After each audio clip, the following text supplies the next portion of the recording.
Kingdom sisters, let's reclaim our royal identities.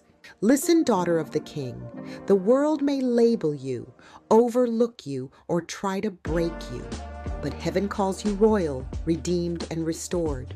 You were never meant to shrink yourself to fit in. You were created to stand apart, crowned in grace and clothed in strength.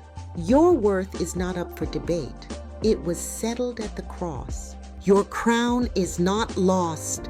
It's waiting for you to pick it up. Reclaim your royal identity. Walk in dignity. Speak with authority and live as His beloved. From 1 John, the 3rd chapter and the 1st verse, we find these words. See what great love the Father has lavished on us, that we should be called children of God. You are a child of God whom He loves.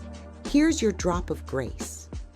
Look in the mirror today and declare, I am my Father's daughter, royal and whole. May it remind you whose crown you wear and whose love holds you together.